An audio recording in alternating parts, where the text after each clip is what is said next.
Perfecto. En química analítica habíamos mencionado que la exactitud señala qué tanto se acerca una medición a su valor verdadero o aceptado y lo vamos a expresar como error.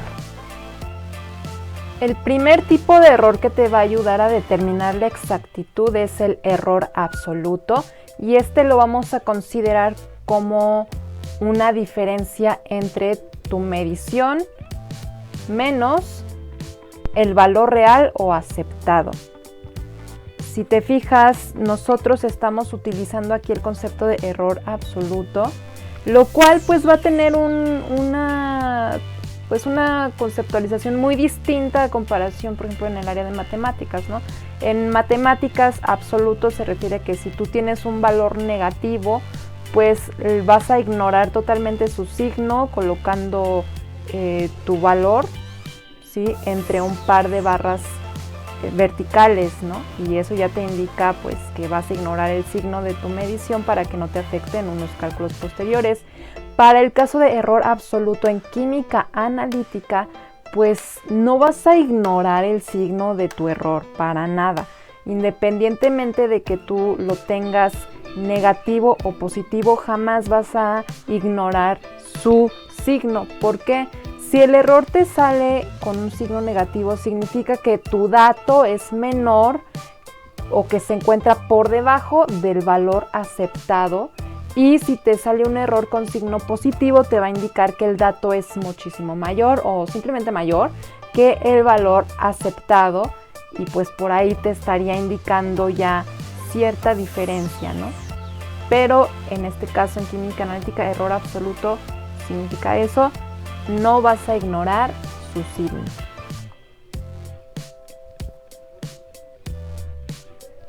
Continuemos ahora con el error relativo. El error relativo lo vamos a estar determinando con la siguiente fórmula. Será la medición o el dato que tú has obtenido menos el valor o dato real sobre el dato real o aceptado por 100. ¿Ok? Esta fórmula de error relativo es la más utilizada al momento de evaluar o de hacer comparaciones respecto de tu dato con un valor real o aceptado. Y si te fijas, la parte del numerador, ¿sí?, pues es el error absoluto. O sea que prácticamente el error relativo es igual al error absoluto entre el valor real o aceptado por 100. Y como podrás ver, vas a estar obteniendo un porcentaje. Debes de también considerar que en el error relativo vas a seguir considerando el signo, ¿ok? Si es un error relativo negativo, significa que está muy lejano de tu valor real. Y si es positivo, significa que está sobrepasando tu valor real. Vamos a analizar aquí un ejemplo. Tomando los mismos datos de ejemplos anteriores de la desviación estándar, la media, etcétera, pues si recuerdas, nosotros aquí tenemos una población de 8 datos, ¿sí?, en la cual pues cada dato nos representa diferente concentración de etanol en gramos sobre litro. Imagínate que de estos datos que hemos estado tomando ya están pues restringidos con un valor de tolerancia que deberían todos estos de cubrir, ¿sí? Sin embargo, pues muchos de ellos tienen cierta variabilidad al valor de tolerancia, ¿ok?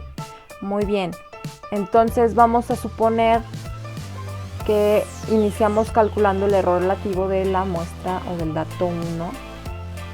Sería entonces el dato medido, que en este caso es 0 gramos sobre litro, menos el valor real o aceptado, que son 5 gramos sobre litro sobre 5 por 100.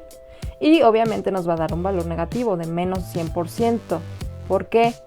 Pues de los 5 gramos por litro de concentración que debería de tener este primer muestreo, pues tiene 0.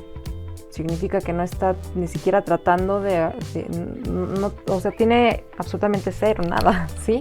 Entonces es por eso, o sea, de ese 100% que es tus 5 gramos sobre litro, pues no llega, por eso es menos 100%, porque no cubre para nada.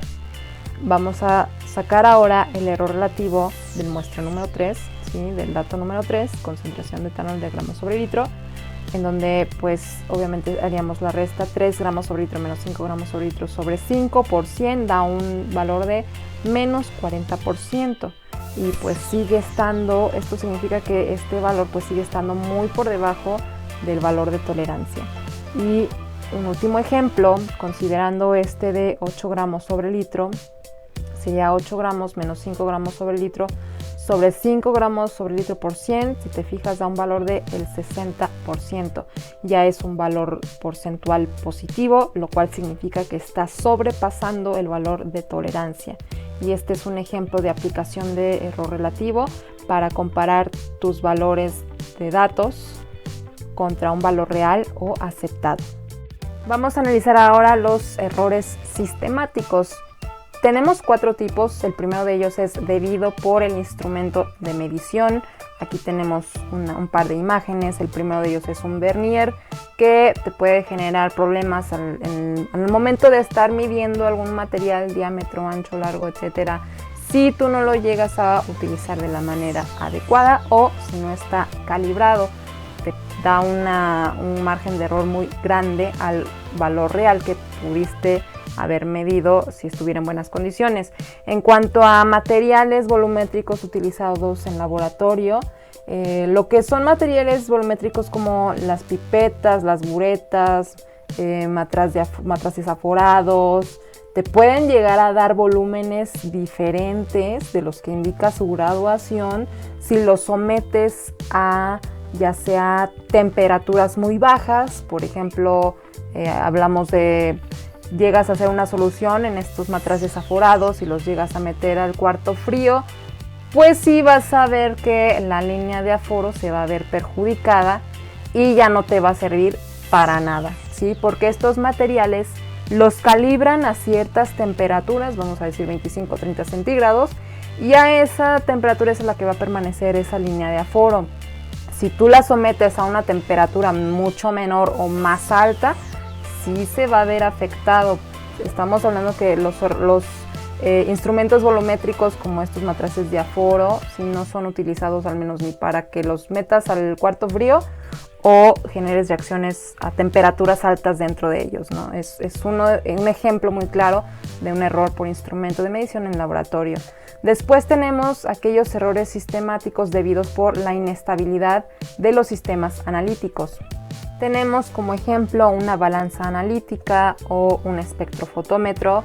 Sí, también puedes llegar a utilizar un cromatógrafo, un espectroscopio de absorción atómica, etc. ¿Cómo vas a saber que estos equipos están funcionando de la manera adecuada? Al momento de que tú enciendes, por ejemplo, el espectrofotómetro de UV visible, que lo vas a llegar a utilizar mucho en química analítica, es necesario que tú hagas una medición inicial con un blanco, una muestra blanco, antes de comparar tus muestras que contengan X analito, ¿sí? Si tú no tienes esa medición de blanco previamente realizada antes de meter tus muestras al espectro, te van a llegar a dar resultados que no vas a tener ni idea de con qué compararlos. Tampoco vas a saber si tienen un grado de exactitud o precisión. También la otra es que la mejor forma de que tú estimes si está funcionando de una manera adecuada, o si tú ya tienes un analito, vamos a decir, vas a determinar la concentración de proteína en una solución, ok. Ya hay un método que se utiliza como referencia, ¿sí? Entonces ese método de referencia te va a dar una curva de calibración que te va a ayudar a determinar la concentración correcta en tus muestras. Si te fijas, esa curva de calibración te ayuda a minimizar esa inestabilidad, o esa incertidumbre que tú podrías tener del uso de este sistema.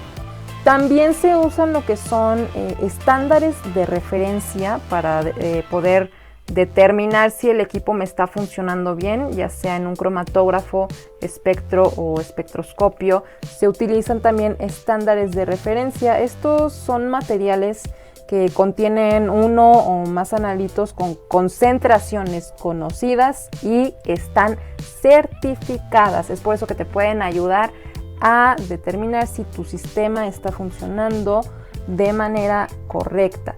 La siguiente sería debidos por errores personales o por falta de precaución o experiencia. Tenemos el claro ejemplo de la micropipeta, que luego nadie tiene ni la menor idea. Uno les dice, utilízala de esta manera, ten cuidado de apretar hasta el fondo la perilla para poder sacar el volumen completo y bla bla bla, pero siempre ignoran las indicaciones y siempre toman volúmenes de más, ¿sí? O de menos, porque no saben utilizar la micropipeta. Entonces ese es un ejemplo de errores por falta de atención, precaución o por falta de experiencia, que conforme tú ya te vas dando cuenta, empiezas a corregirlo y ya conforme vas trabajando con cierto material o repitiendo un protocolo, ya te va saliendo mejor y mejor y mejor, y ese error lo empiezas a erradicar.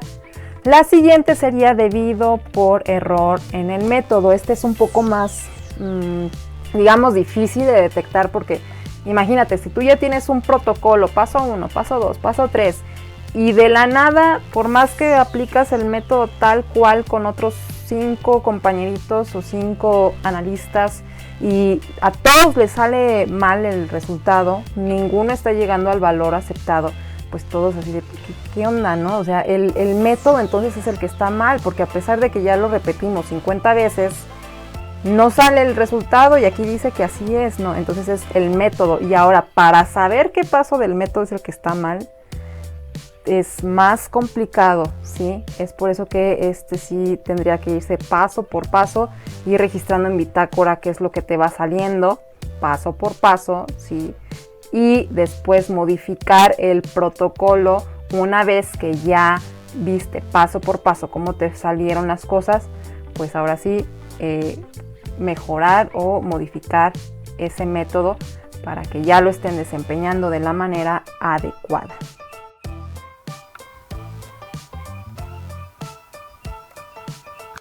Por último, llegamos al tema de material de referencia certificado, o también identificados como estándares de referencia o patrón de referencia. Estas son sustancias que van a contener uno o más analitos con concentraciones conocidas, y por lo mismo de que ya han sido conocidas y obtenidas por un protocolo estandarizado, ya están certificadas. Estas sustancias certificadas también van a estar relacionadas con la ayuda de calibración de tus equipos. En un momento lo vamos a definir. Y el Instituto Nacional de Estándares y Tecnología es el centro que se encarga de distribuir o darle garantía a estos estándares o sustancias patrón para que tú las puedas utilizar al momento de comparar tus datos, ¿sale? Y pues como te lo menciono, es una garantía de que ya tienen o ya presentan una concentración determinada para que tú las puedas utilizar como referencia. ¿Para qué se utilizan estas sustancias o estándares de referencia? Se utilizan en la calibración de tus equipos. ¿Qué es la calibración? La calibración es una comparación que vas a realizar en cuanto a un sistema de medición contra un patrón o un estándar de referencia, y pues este estándar o patrón va a tener mayor exactitud. Entonces, siempre que escuches el término calibración, es una comparación respecto a un estándar o a un patrón de referencia. Cuando tú compras un equipo nuevo, ¿sí?, en química analítica o en cualquier otra área de la ciencia, no significa que esté calibrado. Hay que tener mucho cuidado. Claro, es muy diferente a que cuando tú compras un equipo, pues tenga un certificado de calibración que va a ser esa garantía de que ya ha pasado por un protocolo de comparación ante un patrón de mayor exactitud, y no vas a tener problemas al momento de estar utilizándolo para realizar tus pruebas o tus experimentaciones. ¿Cuál es el objetivo de la calibración? Debes de tener aquí en claro que Primero es determinar el grado de error respecto a un promedio, ¿sí? Ya dijimos que pues va a seguir cierta tendencia, sale, entonces debes de asegurarte que no haya valores atípicos. Entonces para eso es precisamente la calibración, para cuando tú estés desempeñando varias experimentaciones, tus valores estén dentro de cierta tendencia, ¿sí? O una tendencia central, que en este caso es el promedio, y no presenten esos datos atípicos. El segundo objetivo sería para determinar el grado de incertidumbre. Con la palabra incertidumbre nos referimos al grado de dispersión de tus datos, que tanto están alejados unos con otros, y ver si me está repitiendo constantemente el valor del patrón o del estándar. Hay que tener bien presentes estos conceptos en química analítica. Y así concluimos esta sesión de química analítica. Estoy al pendiente de tus dudas. Bye bye.